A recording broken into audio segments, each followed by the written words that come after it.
안녕하세요. H채널의 한창훈입니다. 반갑습니다. 2019년 1월 15일 비트코인 및 암호화폐 시황 방송을 시작하겠습니다. 먼저 댓글로 여러분들 좋은 의견과 질문, 정보 공유해 주신 분들에게 다시 한번 감사 말씀을 드리겠습니다. 그럼 이제 바로 시작을 해볼게요. 먼저 열혈 장사꾼님이 질문을 해주셨는데, 벡트거래소에서 밀어주는 코인이 있는지요? 이렇게 이제 질문을 해주셨는데, 일단은 벡트거래소에서 밀어주는 것 중에 확실한 거는 비트코인입니다. 비트코인. 그래서 벡트 거래소가 오픈을 하게 되면 가장 큰 수혜를 받을 종목은 먼저 비트코인이 될 수 있고요. 그리고 이제 알트코인들도 나온다라고 하면 지금 송기봉님이 아까 이제 방금 전에 댓글로 이제 써주셨는데, 언론에서 이제 언급된 거는 이오스랑 트론이 일단 언급이 됐다라고 합니다. 그래서 만약에 실제로 이제 그 벡트 거래소에 상장되는 알트코인들, 이 초기에 어떤 코인들이 이제 선정될지는 모르겠지만, 그 선정되는 코인들이 만약에 소수라고 하면 그 소수의 그런 대형 알트코인들 같은 경우는 수혜를 받을 거다라고 저도 이제 보고 있습니다. 그래서 일단은 뭐 이오스 트론이 일단 최근에 많이 상승을 했는데, 모르겠어요. 그런 이유도 뭐 있을 수도 있겠다라고 생각을 해보고, 일단은 뭐 알트코인 아직까지 확실하게 나와 있는 건 없는데, 혹시 영상을 보시는 분 중에 벡트 거래소에서 상장된 알트코인을 알고 계시는 분이 있으시면 정보를 공유해 주시면 같이 한번 살펴보는 시간을 갖도록 하겠습니다. 예. 갑자기 깜빡거리는데 모니터가. 다음에 이제 나무미소님이 써주셨어요. 뭐냐면, 공부와 확신과는 상관이 없지 않나요? 가격 확신한다고 그렇게 가는 건 아니잖아요. 이렇게 써주셨습니다. 일단 그 공부랑 확신은 저 같은 경우에는 상관이 있어요. 저는 상관이 있는데, 이것도 이제 저는 개인적인 차이가 분명히 있을 거다라고 보고 있습니다. 어떤 사람들은 확신을 가격이 올라가야지만이 확신을 하시는 분들이 있어요. 그러니까 뭐냐면 이런 거죠. 가격이 쌀 때는 많은 비중을 실시를 못하고, 오히려 이제 가격이 올라가게 되면 그때는 이거 진짜 가는 거구나 확신이 돼서 오히려 큰 돈을 그 종목에 투입을 하는 경우가 있습니다. 근데 이제 이거는 가격이 저는 확신을 준다라고는 보진 않고, 저 같은 경우는 제가 그 내용을 공부를 하고 뭐 해당 코인이라고 하면 그 해당 암호화폐를 연구하고 개발하는 뭐 개발진이라든가 아니면 뭐 마케팅을 누가 한다거나 이런 것들을 봐서 살펴보고, 그리고 이게 어느 지금 또 뭐 기업과 또 업무 협약을 맺어서 일을 벌이고 있는지, 그리고 그렇게 됐을 때 유저는 어느 정도 확보를 목표로 하고 있는지, 그런 로드맵들을 살펴보고, 이거에 대해서 제가 이제 공부가 된 부분에 대해서 확신을 갖고 저는 투자를 하는 겁니다. 물론 차트도 일정 부분 거기에 같이 플러스해서 차트도 보는 거고요.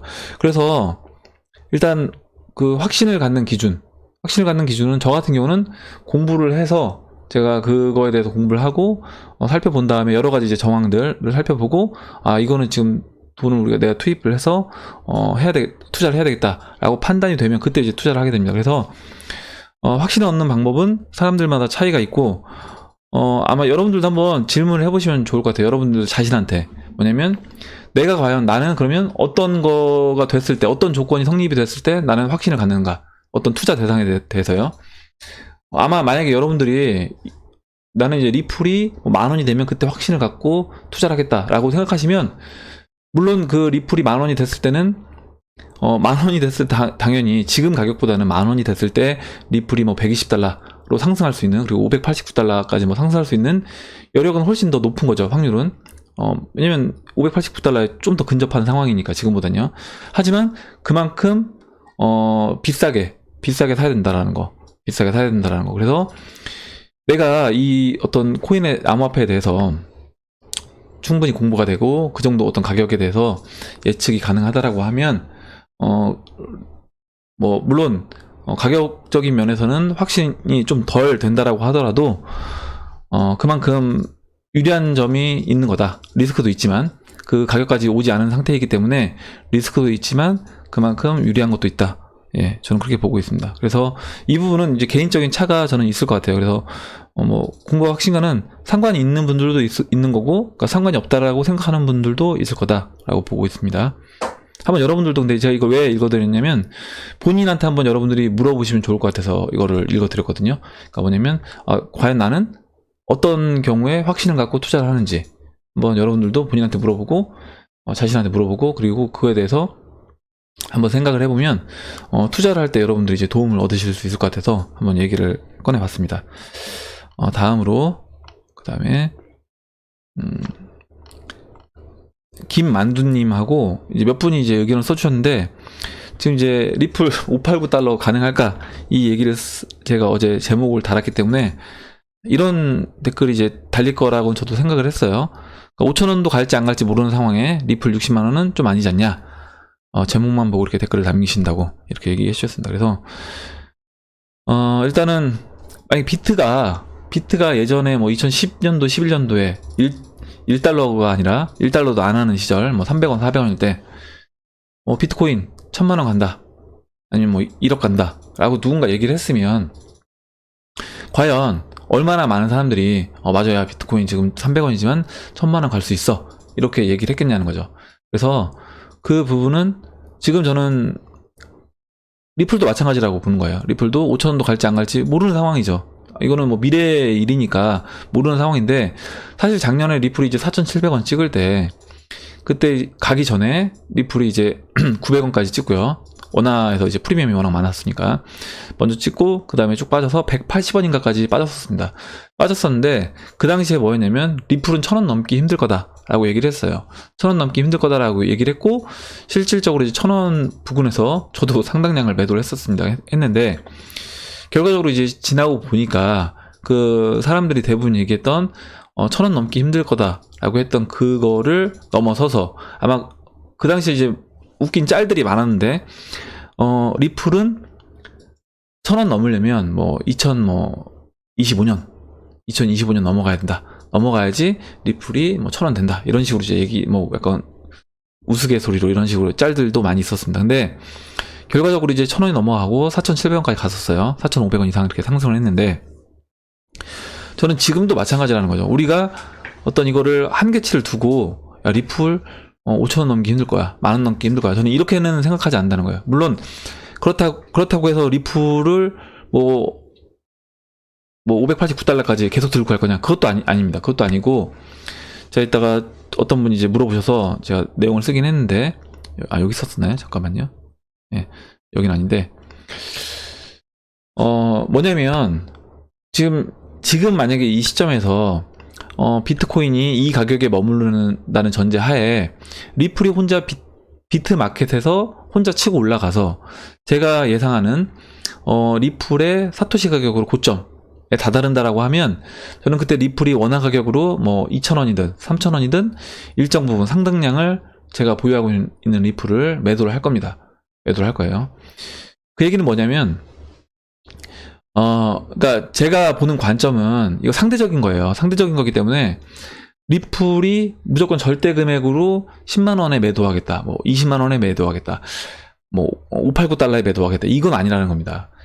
만약에 비트코인이 4억이 됐을 때, 리플이 뭐 10만원이라고 하면 오히려 비트코인을 매도해서 리플을 살 수도 있는 거예요. 10만원에. 상대적으로 제가 따져봤을 때 BTC 마켓에서 리플이 아직도 저렴한 가격이다 라고 하면, 원화 가격으로는 뭐 5만원이든 10만원이든 이렇게 되더라도 매수할 수 있는 겁니다. 비트를 매도해서. 그런 거고요. 상대적인 거라는 거죠. 가치를 비교해서. 그리고 만약에 이제 리플이 지금 가격에서 5,000원을 먼저 치고 올라갔어요. 그래서 비트마켓에서 보니까 전고점을 훨씬 치고 올라가 있는 상태다. 제가 지난번에 이제 비트 가격 기준으로 리플 얘기했을 때 2,000 얼마면 이제 전고점 넘어간다라고 이제 얘기를 했었는데, 그렇게 된다라고 하면 일정 부분은 저 같은 경우는 이제 리플을 매도해서 비트코인으로 교체를 할 거라는 겁니다. 그래서 무조건 그러니까 이거는 매매 기준은 사람마다 차이가 있을 수 있는데, 저 같은 경우는 그 시장 있는 제가 기준을 잡고 있는 비트라든가 이더를 가지고 비교를 해보고 판단을 해서 그때 고평가 영역이다 리플이라고 하면 그 가격이 원화 가격으로 제가 원하는 가격이 아니라고 하더라도 저는 매도를 해서 아직 올라가지 않은 비트라든가 이더로 교체를 할 거다 하고 이제 말씀을 드리겠습니다. 그래서 일단은 그 부분을 말씀을 드리고 다음 내용을 보도록 할게요. 예. 코레군님이 써주셨는데, 리플이 589달러가 아니라도 분명히 크게 오를 것 같긴 합니다만, 이렇게 써주셨습니다. 그래서 저도 당연히 589달러는 지금 뭐 리플 가격 300 얼마인데 589달러 얘기하면 미친놈 소리 들을 거는 당연하다라고 봐요.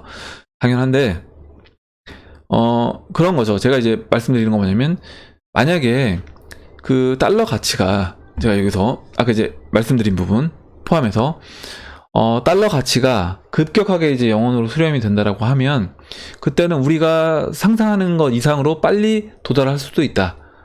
그 베네수엘라 볼리바르, 그러니까 달러 대 볼리바르 차트를 보면 볼리바르가 1달러가 1볼리바르였던 적도 있습니다. 근데 그게 지금은 1달러가 뭐 24만 볼리바르예요. 24만 볼리바르고, 불과 작년만 하더라도 뭐 그 정도까지는 안 됐어요. 뭐 올해만 이제 10,000배 넘게 상승한 걸로 알고 있는데, 그 얘기는 뭐냐면 달러가 가치가 그렇게 상승했다는 게 아니에요. 달러 인덱스 보면 달러는 그렇게 상승하지 않았습니다. 일단 원화랑 달러를 비교해도 그만한 상승은 이루어지지 않았는데, 달러 가치가 올라간 게 아니라 볼리바르 가치가 급격히 영원으로 수렴되다 보니까 달러 가치가 그렇게 폭등한 것처럼 보여진다는 거죠. 그 얘기는 뭐냐면, 지금 리플 가치가 제자리에 있다고 하더라도 만약에 리플을 표현하는 달러의 가치가 영원으로 급격하게 수렴을 하게 되면, 그 순간 리플은 우리가 상상하는 것 이상으로 올라갈 수 있다. 리플은 우리가 상상하는 것 이상으로 올라갈 수 있다. 그래서 만약에 1달러가 1볼리바르였던 시절에, 제가 만약에 베네수엘라 국민이고요, 제가 이런 방송을 했다라고 가정을 해볼게요. 야, 앞으로 우리 볼리바르 정부에서, 그러니까 베네수엘라 정부에서 볼리바르를 이렇게 미친듯이 찍어내게 되면 그러니까 볼리바르 가치가 급격하게 줄어들어서 1달러가 뭐 10,000 볼리바르, 아니면 1달러가 뭐 20만 볼리바르 이렇게 될 겁니다 라고 얘기를 했을 때 사람들이 어떻게 받아들였겠느냐. 당연히 저는 이상한 사람 취급했을 거라는 거죠. 근데 이제 지금 상황에서 돌이켜서 보면 그런 상황이 됐다라는 겁니다. 그래서 지금도 마찬가지예요. 지금도 저는 리플을 보는 시점도, 우리가 리플을 봤을 때, 야, 말이 돼? 이렇게 생각하지만, 이게 실제 그런 국가에 있는, 베네수엘라 국가에 있는 국민들이 봤을 때는 불가능한 가격이 아니다. 영원으로 갔을 때는 그게 충분히 기존의 법정화폐가 영원으로 급격하게 수렴하게 되면, 그거는 그 상대적인 평가이기 때문에 그 상대적인 가치를 나타내는 뭐 리플이라든가 다른 암호화폐 자산들은 급격하게 오른 것처럼 보일 수가 있다. 예, 이렇게 말씀을 드리고, 그리고 이제 아까 말씀드렸던 것처럼 저는 매도를 한다는 거예요. 그러니까 부분적으로 매도를 할 겁니다. 매도를 할 거고, 제가 원하는 가격에 상대적으로 만약에 리플이 먼저 치고 올라간다라고 하면 매도를 할 거고, 그 다음에 나머지 일부 물량을 제가 이제 포트폴리오를 구성해서 뭐 ABC 종목을 갖고 있다라고 하면, 거기서 이제 일정 부분은 항상 홀딩을 할 거라고 말씀을 드렸잖아요. 그건 뭐냐면, 진짜 제가 판단하는 것 이상으로 한 종목이 그냥 치고 올라간다라고 했을 때 그 물량을 다 털리면 안 되는 거예요. 가장 최악이 뭐냐면, 올라가는 종목을 계속 팔아서 하나도 안 갖고 있고, 빠지는 종목만 계속 매수해서 빠지는 종목만 갖고 있는 경우가 최악인 겁니다. 어떻게 보면. 그렇게 해서 실제 주식시장에서 개인들 같은 경우는 올라가는 거 매도하고, 그러니까 빠지고 있는 거 매수하는 바람에 결과적으로 실제 시장에서 개인들만 보면 이제 마이너스가 나는, 그러니까 뭐 2018년도도 마찬가지였어요. 주식시장도 뭐 기관과 외국인은 일정 부분 수익을 받는데 개인들은 손해를 봤습니다. 근데 개인들 매매 패턴이 그렇다라는 거죠. 그래서 그런 부분도 우리가 고려를 한다라고 하면, 일단 암호화폐 시장은 물론 약간 차이점은 있긴 하지만, 같은 어떤 섹터에 묶여있는 종목들이 그렇게 볼 수는 있지만, 어찌됐든 간에 암호화폐도 저 같은 경우는 그렇게 가는 종목들이 계속 치고 갈 수 있기 때문에 일정 부분은 홀딩을 우리가 해야 된다. 예, 그렇게 이제 말씀을 드리겠습니다. 그리고 다음에 이제 마법천사님이 얘기를 해주셨는데, 요즘처럼 일제히 내리고 오르고 할 때는 포트폴리오가 무슨 소용인가 싶네요. 그래서 예, 그 다음에 이제 예전에 뭐 스티밋에 사우디에 계시는 분 이렇게 얘기를 해주셨는데, 잠시만요. 저도 이제 이분은 저도 알고 있어요. 아마 뭐 그레이트 뭐였던 것 같은데, 그 닉네임이 정확하게 기억이 안 나는데, 저도 일단은 유튜브 활동, 아마 근데 직장 활동을 하시니까 그분 같은 경우는 이제 이 유튜브 활동하는 게 편하진 않으셨을 것 같고, 일단은 그 포트폴리오 구성하는 게 무슨 소용인가 싶다고 얘기를 하셨는데, 포트폴리오 구성을 할 필요는 있다. 일단 암호화폐 내에서도 구성할 필요는 있고, 전체적인 자산에 대한 포트폴리오를 우리가 나눠야 된다. 무슨 얘기냐면, 여러분 전체 자산을 100이라고 했을 때 뭐 20은 현금, 뭐 20은 뭐 20은 금, 뭐 10은 뭐 은, 뭐 주식 뭐 1, 뭐 아니면 뭐 5, 그다음에 뭐 암호화폐 뭐 30, 뭐 이런 식으로 이렇게 지금 100을 넘은 것 같은데, 이런 식으로 100을 이제 여러분들 전체 자산을 100이라고 놨을 때 뭐 현금, 그러니까 현금은 이제 달러라든가 엔화가 되겠죠. 원화보다는 달러라든가 엔화, 그리고 뭐 금, 은, 그리고 뭐 주식은 뭐 일정 부분 갖고 갈 수도 있고 지금 다 정리할 수도 있는 거고요. 갖고 있더라도 이제 소량으로만 갖고 있는 거고요. 그리고 이제 암호화폐, 이런 식으로 포트폴리오를 구성하는 거고요. 그리고 암호화폐 포트폴리오 내에서도 또 포트폴리오를 구성할 필요가 있다. 제가 이제 포트폴리오를 구성해야 되는 이유는 그냥 한 포트폴리오 한 종목만 가져가는 것보다 일단 종목을, 물론 여러분이 갖고 있는 종목이 가장 대장주가 돼서 먼저 치고 올라간다라고 하면 좋겠죠. 근데 그건 우리가 이제 알 수 없기 때문에 포트폴리오를 구성해서 교체 매매를 통해서 일정 부분 수익률을 극대화하는 방법을 취한다라고 하면 그게 이제 저는 실제로 데이터를 그때 이제 와사비님이 데이터를 실제 돌려서 2015년도부터 현재까지 돌렸을 때 상승량 하락장 다 포함해서 교체 매매를 하는 게 수익률이 월등히 이제 좋았다라는 겁니다. 비트코인하고 이제 리플하고 이더리움 세 종목을 가지고만 교체 매매를 해도 그냥 홀딩한 것보다는 훨씬 좋은 수익률을 보여줬다 라는 거를 말씀을 드리겠습니다.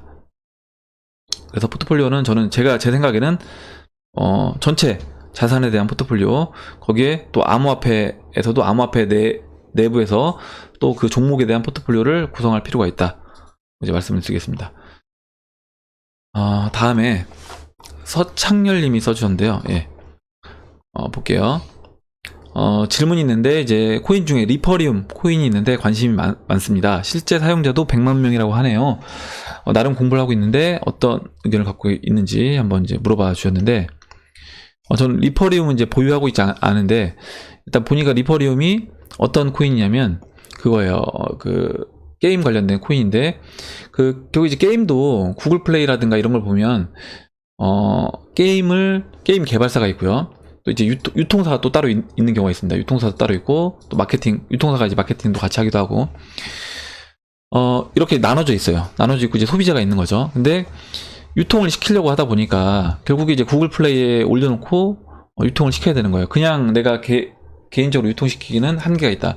근데 이제 그 구글 플레이에 올려놓다 보니까 이 구글에서 그 자신들이 이제 어떻게 보면 이 마케팅을 대신해주는 조건으로 그 수수료를 백화점이 이제 백화점 입점되어 있는 업체들한테 수수료를 띄듯이 뭐 적게는 20%에서 많게는 뭐 30% 가까운 수수료를 띄고 있다라는 거예요. 그러면 결과적으로 이 비용을 그 게임 개발사 입장에서는 뽑기 위해서 유저들한테 뭐 아이템이라든가 아니면 뭐 그 계정 비용을 과도하게 이제 물릴 수밖에 없다라는 겁니다. 그리고 유저들은 결과적으로 또 내가 이 게임을 하고 싶은데 게임 접하는 게 이런 구글 플레이 같은 이런 데서 이제 접할 수밖에 없다 보니까 검색을 통해서 결국에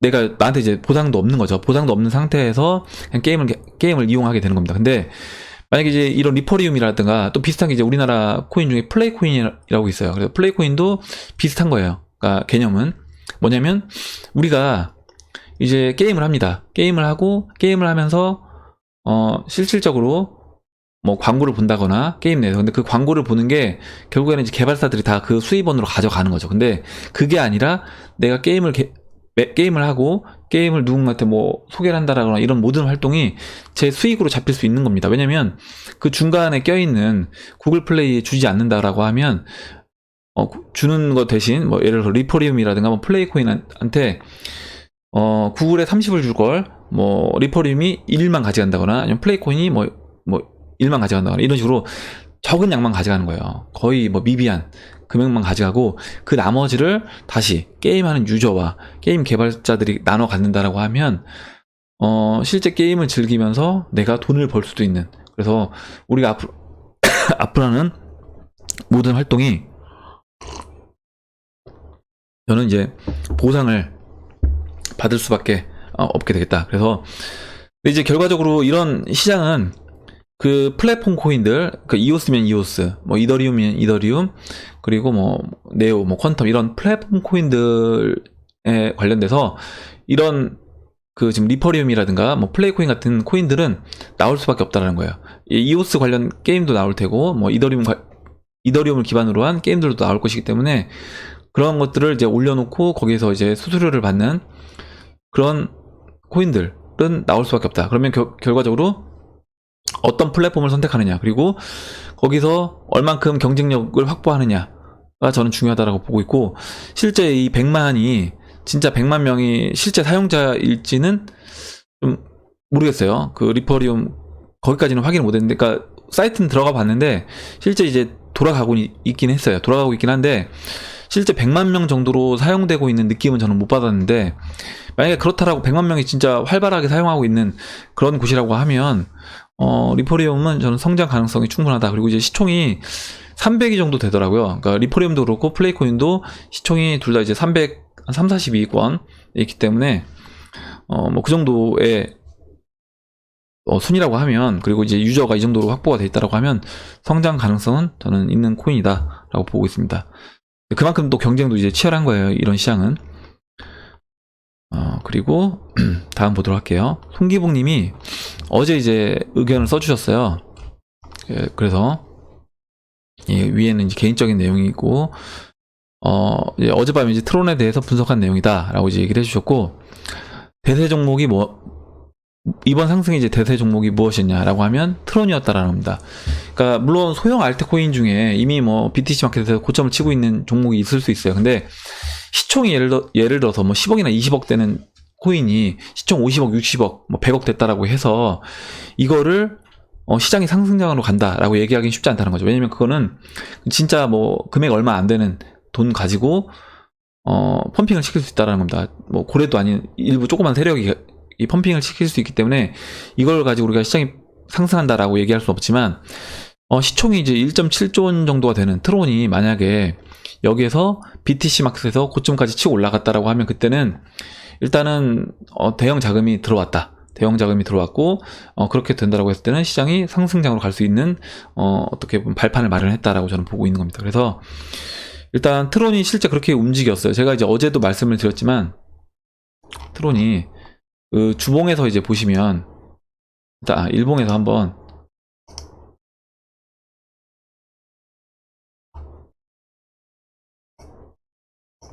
일봉에서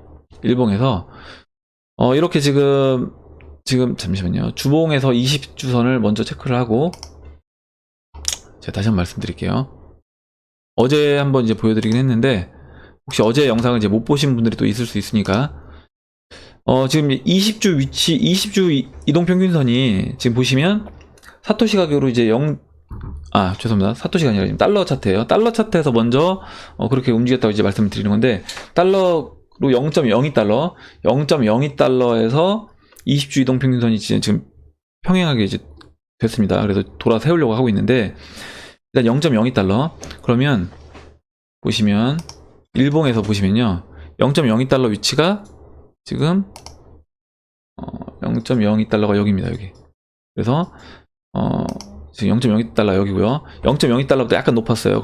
그러니까 이제 아마 이제 20주 이동평균선이 이 정도 위치로 보이고 있어요. 그래서 일단 20주 이동평균선 저항을 맞고, 트론 같은 경우 지금 이렇게 눌러줬습니다. 눌러준 이후에 다시, 이게 지금 일봉이잖아요. 그러면 거래일로 한 10일 정도, 10거래일 정도를 이렇게 횡보를 했죠. 횡보를 하고 돌파를 했습니다. 돌파되는 상태에서 상승이 다시 나왔고요. 그 다음에 지금 그 전에 그 20주 이동평균선을 돌파했던 그 라인 0.0206, 정확하게 0.0206 라인까지 다시 어제 눌러주고, 그 다음에 이제 양봉이 나온 겁니다. 양봉이 나왔어요. 그래서 지금 비트코인도 이런 움직임을 보여준다라고 하면, 제가 이제 말씀드렸던 건 이거였어요. 그러니까 첫 번째 시나리오가 이런 거였거든요. 지금 20주 이동평균선이 0.0206이에요. 그러면 여기서 이제 20주 이동평균선까지는 이렇게 다이렉트로 상승을 하는 거죠. 상승을 하고 이렇게 옆으로 누워주는 겁니다. 누워주는데 조정이 깊게 나오지 않아요. 깊게 나오지 않고, 보시면 15일 이동평균선도 닿기도 전에 미리 이제 반등이 나왔습니다. 그래서 이런 식으로 이제 얕은 조정, 그냥 가격 조정이 아니라 기간 조정만 거쳐주고 그 다음에 다시 20주 이동 평균선을 뚫고 그 다음에 20주 이동 평균선까지 눌러주고 올라가게 되면 여기서 이제 20주 이동 평균선을 빨리 돌려 세울 수 있는 겁니다. 만약에 그렇지 않는다고 하면 여기서 그렇지 않고 두 번째 시나리오처럼 20주 이동 평균선에서 조정을 받을 때 기간 조정이 아니라 이제 가격 조정을 깊이 받아서 만약에 트론으로 예를 든다라고 하면 0.015달러 밑에까지 만약에 조정을 받는다라고 하면 그때는 시간이 이제 오래 걸리는 거죠. 시간이 오래 걸리는데 그렇지 않고 이제 기간 조정만 거쳐서 바로 반등을 해줬다라고 이제 어제 이제 말씀드렸고 오늘 다시 한번 설명을 드렸습니다. 그리고 이 내용을 이제 송기봉님이 같이 이제 트론 어제 써주셔서 같이 이제 봤고요. 그래서 이제 좀 더 읽어보면 트론 이제 시총 1.7조 원, 주가는 이제 25원이고요. 스텔라룸에는 시총 2.3조 원, 현재 주가는 이제 120원. 이오스는 2.5조 원이고요.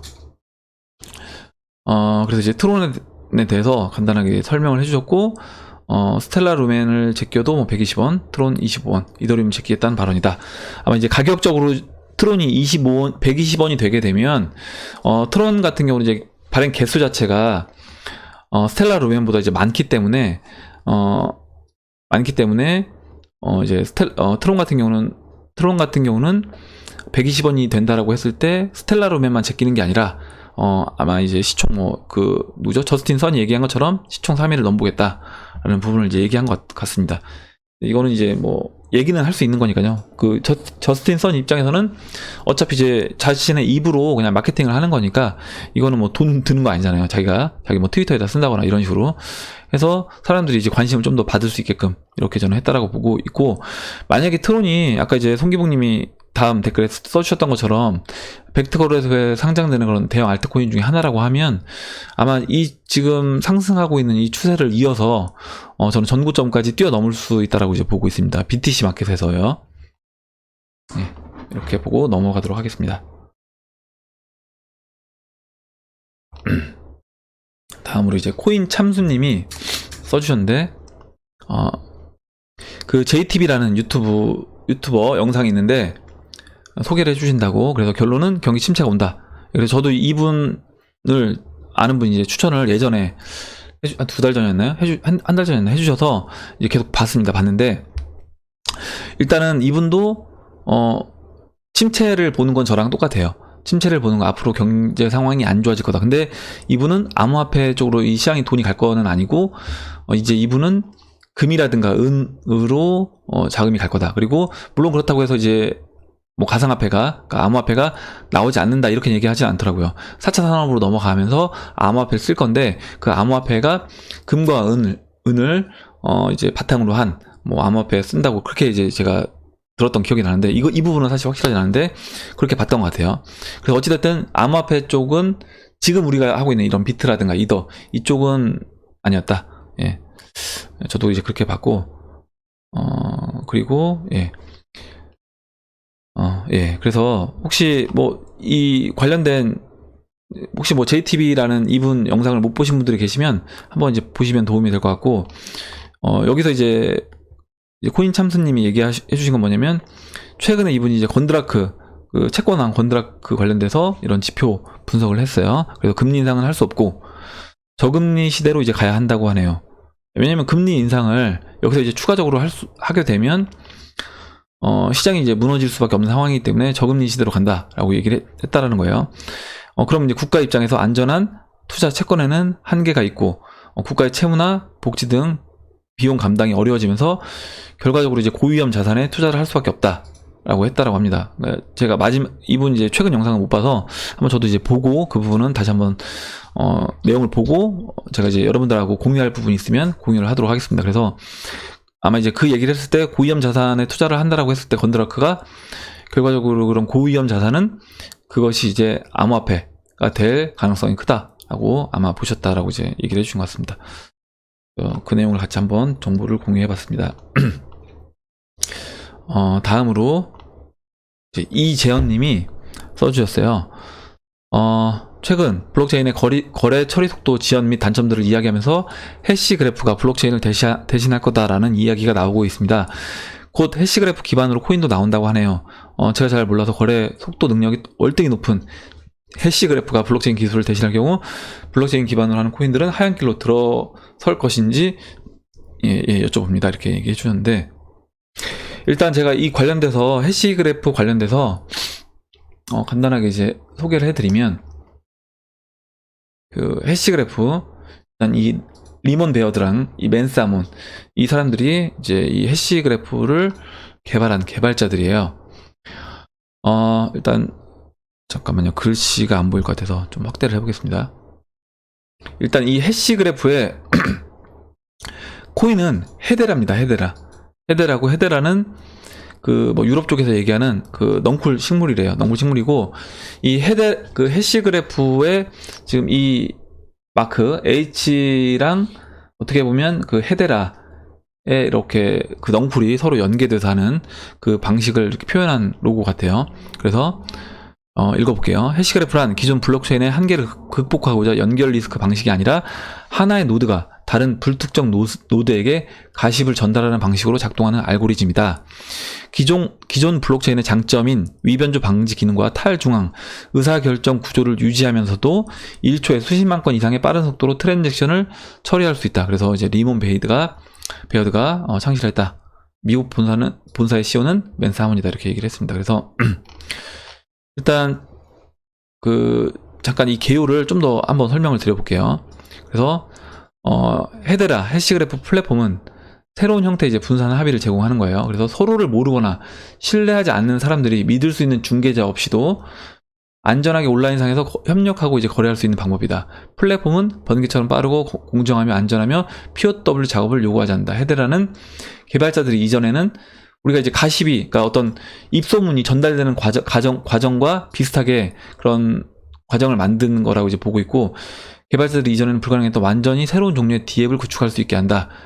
즉 HBAR 암호화폐를 사용하여 헤데라 해시그래프 플랫폼 위에 세계적으로 DApp을 쉽게 구축할 수 있게 돕는다. 그리고 DApp마다 선택한 라이센스에 대해 당사자는 완전한 소유권 및 재량권을 갖게 된다. 이렇게 얘기를 했습니다. 그래서 이 관련된 제가 영상을 하나 여러분들한테 이제 소개를 시켜드릴 테니까, 이걸 영상 저작권이 있기 때문에 제가 다 보여드리진 못하고 소개만 해드리고 링크를 걸어드릴 테니까 이걸 한번 여러분들 보시면 도움이 될 거예요. 이 해시그래프를 이해하는 데에서. 아마 이분은 비트코인 투자하시는 분들은 다 누군지 아실 겁니다.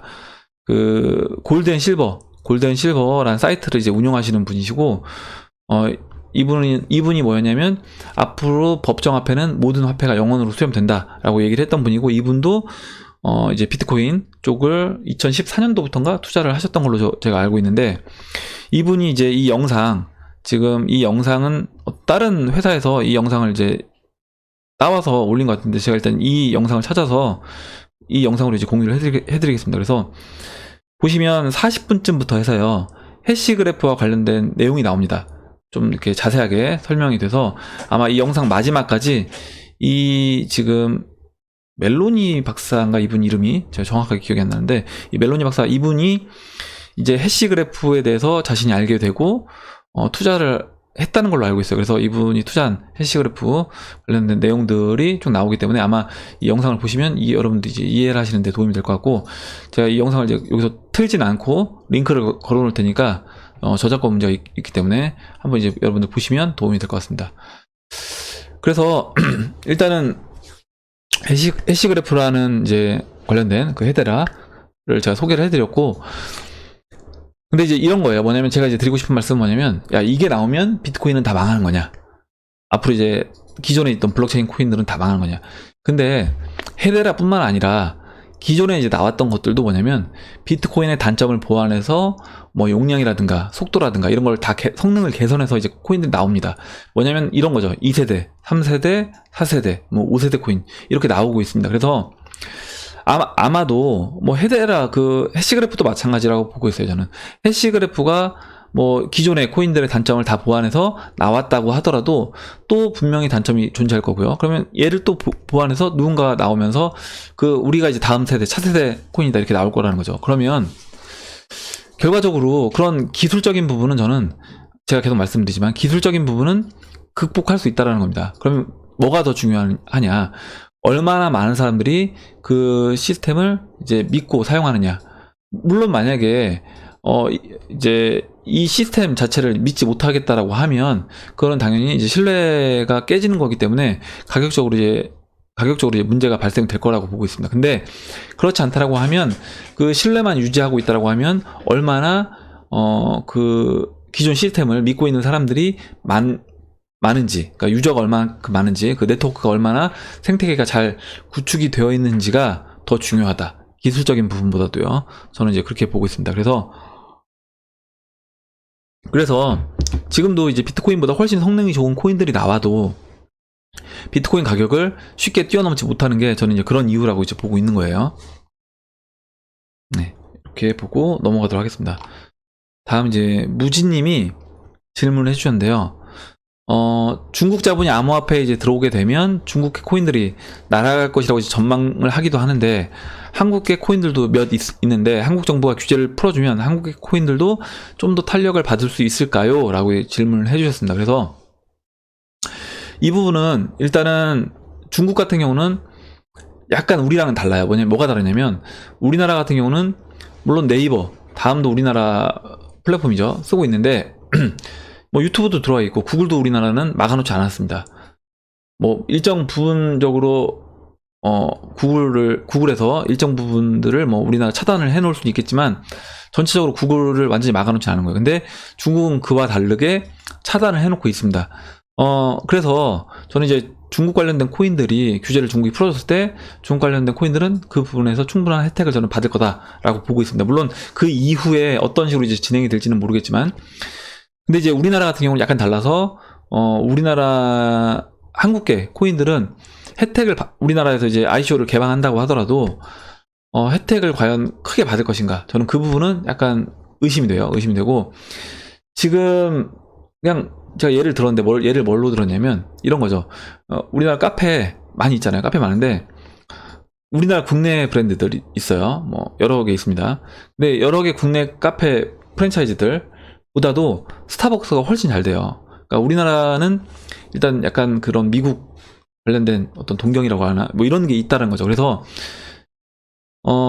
이 암호화폐도 저는 그렇게 영향을 받을 거라고 보고 있습니다. 무슨 얘기냐면 뭐 우리나라 국내 코인들 중에서 실제 유저를 확보하고 한다고 하더라도 우리나라 시장 자체가 사이즈가 작기 때문에 물론 우리나라에서 나온 코인 뭐 아이콘이라든가 뭐 하이콘이라든가 이런 코인들이 있습니다. 근데 이런 코인들이 뭐 전 세계 유저를 대상으로 물론 하는데 그만큼 그 전 세계 유저를 확보할 수 있는지 라고 했을 때 그 부분은 미국에서 실제 ICO를 진행하고 나온 코인에 비해서는 경쟁력이 떨어지는 건 사실이다 라고 하면 일시적으로는 우리나라도 규제를 풀어줬을 때 우리나라 국내 코인들이 단기적으로는 상승할 수 있겠지만 결과적으로는 길게 봤을 때는 우리나라 같은 경우는 제가 봤을 땐 지금 그러니까 다음에서 네이버에서 뭐 구글, 유튜브로 시장이 이렇게 옮겨가고 있는 것처럼 저는 이제 옮겨갈 거다라고 보고 있습니다. 이 암호화폐 시장도 마찬가지로요.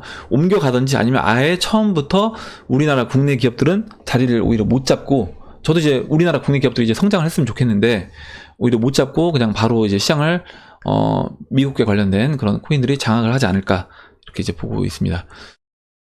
그러니까 결국 이제 그들이 원하는 건 그거거든요. 그러니까 그 전 세계를 단일화, 물론 어떤 국경은 있지만 단일 통화를 사용하고 어떤 단일 플랫폼 안에서 최대한 자신들이 다 모니터링하고 컨트롤하는 게 쉽게끔 만들고자 하는 게 이제 그들의 목표라고 하면 결과적으로 우리나라 예전 인터넷 초창기 모델처럼 뭐 국내 플랫폼, 미국 플랫폼 이런 식으로 따로따로 노는 게 아니라 이번에는 아예 다 지금 이미 인터넷상으로 연결이 되어 있기 때문에 전 세계가 이런 식으로 갈 것이다 라고 보고 있습니다. 예, 이렇게 보고 다음 보도록 할게요. 다음에 이제 데빌님이 이제 써주셨는데 재작년에 이제 리플을 5월부터 리플을 보유하셨다고 해요. 그래서 이제 리플에 대한 589달러에 대한 회의감이 크다라고 얘기를 해주셨고 잠깐만요. 예. 보면 589달러를 가기 위해서는 FRB의 패스트 페이먼트 TF의 수많은 결제 수단과 경합 끝에 리플사의 시스템이 선정되고 말 그대로 달러를 대체한다라고 하면 가능할지도 모르겠죠. 하지만 과연 미국이 XRP로 달러를 대체할까라는 생각은 확률이 낮은 예상은 둘째치고 리플사의 크리스 라센이 XRP는 달러를 대체하지 않을 거라고 직접 말할 정도로 리플사 자체에서도 부정적으로 보고 있습니다. 라고 얘기를 했는데, 일단 지난번에 이제 그 리플사에서 그렇게 얘기했는지 모르겠는데요. 그 리플사 크리스 라센이 이렇게 얘기했는지 모르겠는데, 그 리플사에서 자신들이 원하는 포지션을 보면 그 그림에서 보면 이런 거였어요. 뭐냐면 기존의 달러는 기존의 이제 법정 화폐들을 달러가 중심에 있고요. 기존의 이제 법정 화폐들이 그 달러 주변에 이렇게 뺑 둘러져 있습니다. 이게 뭐냐면 우리 기존의 이제 법정 화폐들 에나 위아나 페소 이런 여러 가지 법정 화폐들을 달러를 중심에 두고 우리가 이제 거래를 할 수 있게, 그게 이제 달러 기축 통화인 거죠.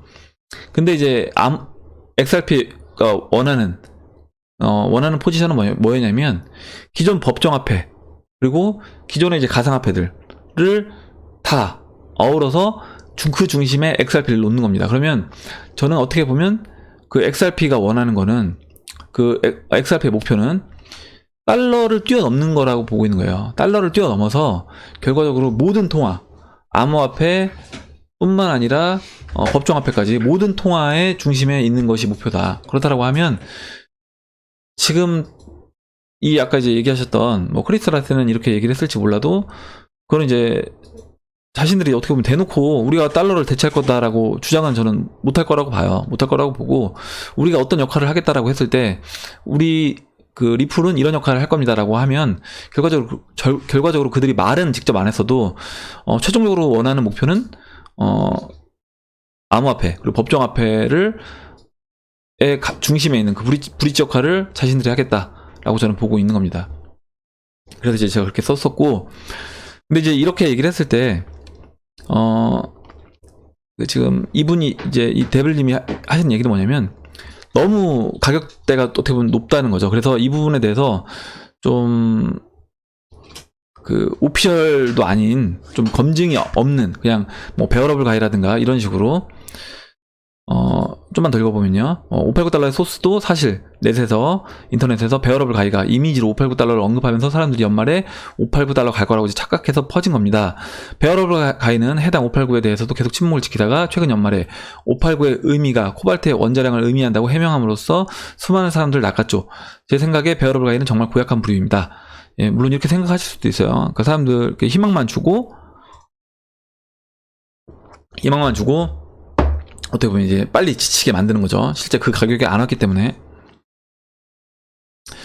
예, 그래서 일단은 이런 부분은 충분히 저도 공감을 합니다. 그러니까 뭐냐면 너무 격차가 지금 300원인데 사실 60만원 얘기한다라고 하면 너무 동떨어져 보인다는 거죠. 그럼 지금 저한테 이제 아마 이런 얘기를 해주신 분들이 나쁜 의도로 얘기해 주신 건 아니고, 지금 또 이분도 마찬가지로 리플 보유하고 계신 분이다 보니까 나쁜 의도로 얘기했다라기보다는 우리가 좀 어느 정도 현실적인 부분에서 가격을 책정해서 봐야지, 너무 동떨어지게 멀리 가격을 그냥 야 리플 앞으로 60만원 간대 1000만원 간대 이렇게 얘기하는 건 너무 오버 아니냐, 너무 설레발 아니냐 이렇게 얘기를 해주셨고, 그 부분은 저도 충분히 이제 공감을 합니다. 공감을 하고, 아까 이제 제가 그래서 이제 말씀드리고 싶은 건 뭐였냐면, 아까 얘기했던 부분처럼 물론 우리가 60만원 갈 수 있다라고 하고 있어요. 물론 갈 수 있는 겁니다. 아까 제가 베네수엘라 예를 들었지만, 그런 식으로 언제든지 우리가 생각했던 것보다 충분히 빠른 시간에 올 수 있어요. 올 수 있는데, 그건 이제 어떻게 보면 미래이기 때문에 예측할 수 없는 부분이잖아요. 예측할 수 없는 부분이고, 가능성은 있다라고 하고요. 그렇다라고 했을 때 실제 지금 그러면 내가 589달러까지 그냥 홀딩하겠다 이런 의미는 아니라는 거죠. 제가 얘기하는 건 뭐냐면, 지금 이 가격대에서 저는 3,000원, 4,000원만 혼자 다른 코인들이 이 가격대에서 머물러 있는 상태에서 리플 혼자 치고 나간다라고 하면 저는 3,000원만 가더라도 리플을 상당량을 정리를 해서 비트라든가 이더리움으로 저는 교체를 해서 갖고 있을 거다라는 부분이고, 그래서 제가 그냥 이상만 꿈꾸는, 그냥 완전 현실과 너무 동떨어지게 가격을 책정해서 보는 그런 사람은 아니다 라는 부분을 말씀을 드리고 있고, 만약에 제가 리플이 상대적으로 고평가 영역에 저는 들어온다라고 하면 제가 분명히 매도를 하게 되면 매도를 한다라고 저는 말씀을 드릴 겁니다. 네, 이렇게 하고 이제 넘어가도록 할게요. 다음에 이제 스티브 윤님이 트론에 대해서 써주셨어요. 그래서 트론은 이제 본인은 1달러에 팔 생각이고, 너무 무리인 건 모르겠지만 2년 이상 장기 정도로 펀드는 0.3불 정도 보고 있고, 리플을 3,000개를 5년 이상 이제 들고 가려고 하고 있고, 그때 리플은 50만원 이상 보고 있습니다. 그래서 이거는 이제 어디까지나 개인적인 판단이신 거니까 이렇게 이제 보시면 되고, 뭐냐면 이거예요. 그러니까 제가 이거 왜 읽어드렸냐면, 개인적인 목표치를 정하시고 그대로 저는 행동하시면 되는 거예요. 여러분들도 마찬가지예요. 영상을 보시고 나는 이 가격에 오면 팔겠다라고 했을 때 딱 그렇게 정하시고 파시면 되는데, 이게 문제는 뭐냐면 이런 겁니다. 그러니까 실제 가격이 예를 들어서요, 트론이 5달러, 6달러 이렇게 올라오게 됐을 때 그때 1달러에 팔기로 목표를 했는데 오히려 야, 더 갈 수도 있겠다 생각돼서 1달러에 팔기로 했다가 그걸 빼가지고 다시 안 팔고 그냥 홀딩을 한다거나 이렇게 하시면 문제가 된다. 그래서 개인적인 여러분들도 지금 스티브 유님처럼 목표를 정하시고 나는 5년 뒤에 리플을 50만원에 매도를 하겠다라고 하면, 그런 식으로 여러분들도 마찬가지로 영상을 보시는 분들도 아니 어떤 분은 난 500원에 팔겠다, 나는 300원에 팔겠다, 나는 200원에 팔겠다, 나는 트론 100원만 돼도 난 팔겠다라고 하시면, 그게 이제 수익권이라고 하시면 개인적인 목표치는 다 다른 겁니다. 그렇기 때문에 그 목표치를 정하시고 그대로 처음에 이제 여러분들이 포트폴리오를 구성하실 때 정했던 목표대로, 그게 이제 상대적인 목표일 수도 있는 거예요. 저처럼 상대적인 목표일 수도 있는 거고, 아니면 절대적인 목표일 수도 있는 겁니다. 이렇게 해서 정하시고 그대로 매매를 하시면 되겠다 라고 이제 말씀을 드릴게요. 다음 보도록 하겠습니다.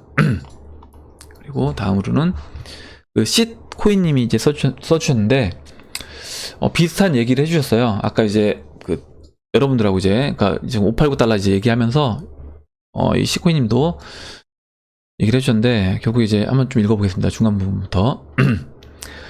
규제와 도입 그리고 금지 사이에서 아직도 이제 현재 헤매고 있다. 단지 대한마켓이 되는 것 자체만으로 아직 대한마켓이 전망치에 도달하지 못했는데, 주류 마켓에서의 채택까지 벌써 행복 회로를 돌릴 때는 아니라고 봅니다. 목표를 그렇게 잡고 투자하게 되면 필패한다고 생각을 합니다. 저는 2019년에도 암호화폐가 지지부진한 양상을 계속 보일 것이며, 생각한 것 이상의 시간이 더 긴 호흡으로 필요하다고 아직까지도 보고 있고, 현재도 시장이 그 수준에서 크게 벗어나지 않고 있다고 생각합니다. 언급하신 가격들보다 죄다 현저한 격차가 있습니다. 현존하는 어떤 자산도 그러한 베리에이션을 잡고 투자하지 않습니다. 전망치를 과도하게 설정한 것입니다. 이렇게 얘기를 해주셨는데, 좋은 의견인 거예요. 그리고 당연히 이렇게 생각하실 수도 있습니다. 뭐냐면 시장 자체를, 저는 제가 계속 말씀드리지만 누군가는 매수와 매도를 하는 거예요. 누구는 매수를 하고 누구는 매도를 한다는 거죠. 그러면 당연히 부정적으로 보시는 분들, 그리고 여기 이쯤이면 여기서 시장은 빠질 거야. 트론도 마찬가지예요. 그 20주 이동평균선 아까 이제 0.02달러였죠. 0.02달러. 0.02달러에서 트론 이 정도면 많이 올랐어, 빠질 거야 라고 어떤 분들은 판단하시고 파시는 거고요. 또 어떤 분들은 거기서 여기서 뚫고 올라갈 수 있겠다라고 해서 사시는 겁니다. 그렇게 시장은 저는 이제 여러 가지 관점에서 보셔야 되고, 지금 쉿코인님이 보셨던 것처럼 이런 관점에서도 우리가 볼 필요가 있다. 그리고 이런 관점에서 보는 분들도 이 시장에 존재한다라는 걸 우리가 이제 생각을 해야 된다라는 겁니다.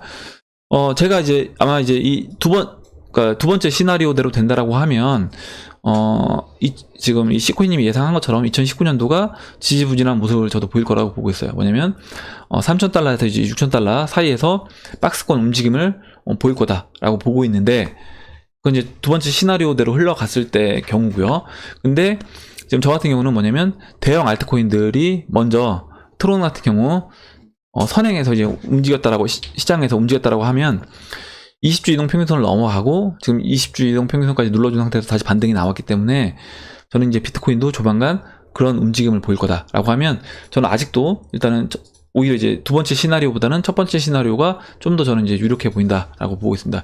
물론 아직 첫 번째 시나리오로 결정이 됐다, 두 번째 시나리오로 결정이 됐다라고 판단하기엔 이른 겁니다. 왜냐면 제가 이제 어제 말씀드렸던 것처럼 20주 이동평균선에서 터치하고, 그 다음에 지금 트론처럼 가격 조정이 아니라 기간 조정만 짧게 거쳐주고 그 다음에 바로 반등을 나오면서 20주 이동평균선을 돌파를 해줘야 돼요. 트론 움직임처럼요. 그렇게 되면 그때는 시나리오 첫 번째 시나리오대로 간다라고 이제 말씀을 드릴 수가 있는 거고요. 아직까지는 20주 이동 평균선을 터치하지 않았기 때문에 아직까지 첫 번째다, 두 번째다 단정을 짓기는 힘들지만 확률적으로는 트론 움직이는 거 그리고 이제 여러 가지 정황상 첫 번째 시나리오가 확률적으로 좀 더 높아졌다라고 저는 보고 있습니다. 예, 이렇게 설명을 드리고 다음 보도록 할게요.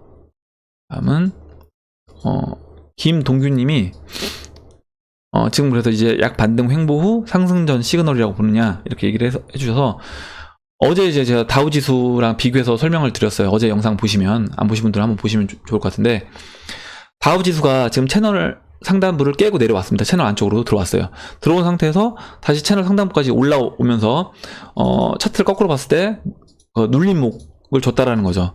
그렇다라고 하면 그 데드캣 바운스라고 하면 지금 비트코인은 반대 다우지수와 반대로 생각을 해보면 일단 상승해준 상태에서 마지막으로 눌러주고 그 다음에 눌러주고 다시 상승을 이어나가지 않겠느냐 이렇게 저는 보고 있는 겁니다. 예, 이렇게 보고 있고 다음으로 이제 김성경님이 내용 써주신 거 이거를 마지막 원래 더 지금 댓글들이 있는데 제가 시간 관계상 김성경님 내용을 마지막으로 하고 나머지는 오후 방송에서 이어서 하든지 아니면 내일 이어서 하도록 하겠습니다. 예, 김성경님 안녕하세요. 항상 잘 보고 있습니다. 저도 H채널님과 생각하는 방향 경제적인 이유라든가 달러의 가치 하락 등 경제 위기가 같아서 가상화폐에 투자를 하고 있습니다. 혹시 이런 거시적인 경제 이유를 제외한다면 가상화폐 시장은 어떻게 보시는지요?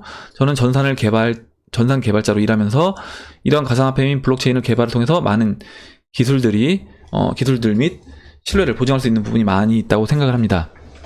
경제적인 측면, 그러니까 그 돈의 흐름을 얘기하는 것 같아요. 그러니까 제가 채권이라든가 주식시장들이 있는 돈들이 빠지면서 암호화폐 시장으로 들어올 거다. 달러 가치 하락, 이런 것들 말고 가상화폐 시장을 어떻게 보면 이제 기술적인 면에서 어떻게 보는지 이제 여쭤보신 것 같아요. 그래서 제가 그 부분을 이제 답글을 달았는데 일단 이런 거죠. 그러니까 이 블록체인이라는 거는 결국 이제 중개자 그 스마트 컨트랙트라는 기능을 이용해서 이 중개자가 필요 없게 되는 겁니다. 그러니까 개인 간의 거래에서는 항상 문제가 되는 거는 내가 그 거래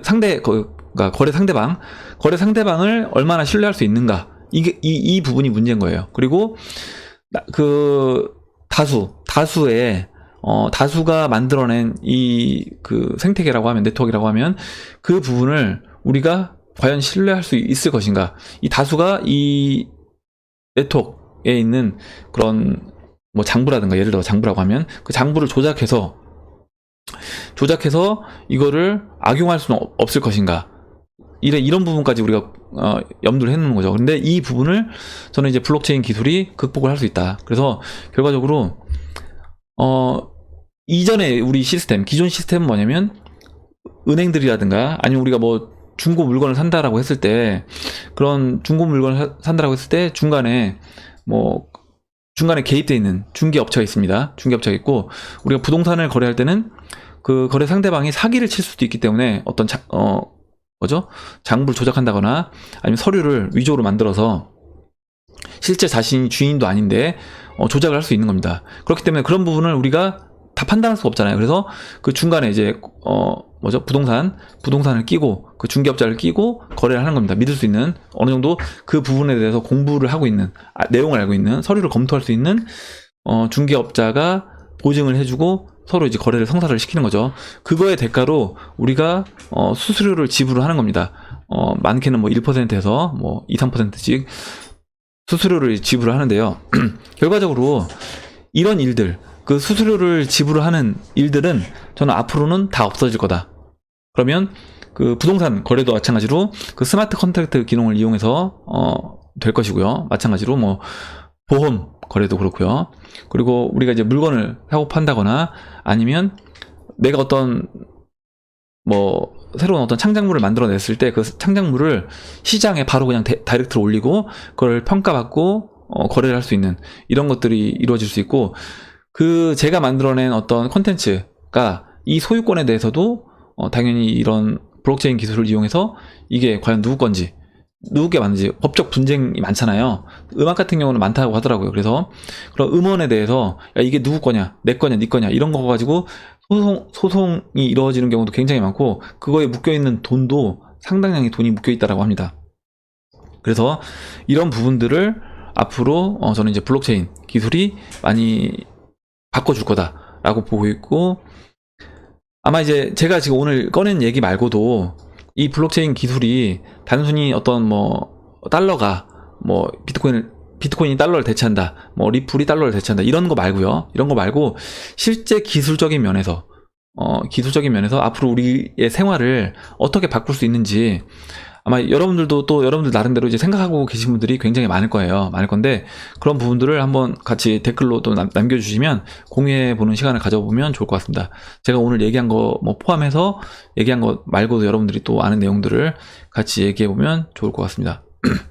그리고 이제 예전에 한번 댓글로 이런 분들 써주셨던 것도 있었어요. 뭐냐면 뭐 미국에 있는 부동산, 미국에 있는 예를 들어서 오피스텔을 제가 일정 부분 소유를 할 수 있는 겁니다. 블록체인 상에서. 지금 부동산 시스템에서는 불가능하죠. 그러니까, 만약에 그 물건이 10억짜리라고 하면, 제가 또 그 물건을 사기 위해서 미국으로 가서, 뭐 거래를 하고, 당사자랑 중개인을 끼고 거래를 하고, 또 10억이라는 돈을 또 지불해야 되는 겁니다. 근데, 이런 과정 없이, 그냥, 블록체인 상에서, 제가, 만약 VR을 끼고, 그 부동산 물건이라고 하면 오피스텔을 제가 직접 구경을 해보고 야, 이 정도면 내가 한번 사볼만 하겠다라고 판단하면 거기서 뭐 지분의 그 부동산 지분의 뭐 5%든 뭐 10%든 누군가 매도를 하겠다고 내놨다고 하면 일정 부분을 제가 매수를 해서 갖고 있고 거기서 뭐 관리비라든가 뭐 비용 세금 지불하고요. 남는 그 월세로 들어온 수입의 일정 부분을 제가 또 보상을 받는 거죠. 이런 식으로도 이제 진행이 될 수 있는 거예요. 그래서 기존에 부동산보다 그런 관리라든가 어떤 뭐 세금을 내는 문제도 예전에는 뭐 세무서에 우리가 세무사무소에 의뢰를 해서 뭐 기장을 대신 맡기고 이 일을 처리했습니다. 근데 블록체인 상에서는 그런 부분도 자동으로 처리가 된다라고 하면 비용이 거의 안 드는 거예요. 그렇게 되면 우리가 이제 월세를 받는다고 했을 때도 훨씬 많은 부분을 우리가 이제 받을 수 있게 되겠죠. 그래서 이제 다양한 어떤 블록체인 기술을 이용한 다양한 저는 일들이 앞으로 이제 벌어질 거다라고 생각을 하고 있습니다. 예. 일단 시간이 좀 길어진 관계로 오늘은 여기까지 하고요. 일단 댓글로 여러분들 의견과 질문, 정보 공유해주신 분들에게 다시 한번 감사 말씀을 드리고 오늘 얘기가 나온 부분 말고도 또 뭐 여러분들 궁금하신 거, 이 외의 내용이라고 하더라도요. 의견과 질문, 정보를 공유해주시면 감사하겠습니다. 예, 그럼 이상으로 2019년도 1월 15일 비트코인 및 암호화폐 시황 방송을 마치도록 하겠습니다. 예, 도움이 되셨다면 좋아요와 구독 버튼 그리고 알림종 버튼을 눌러주세요. 감사합니다.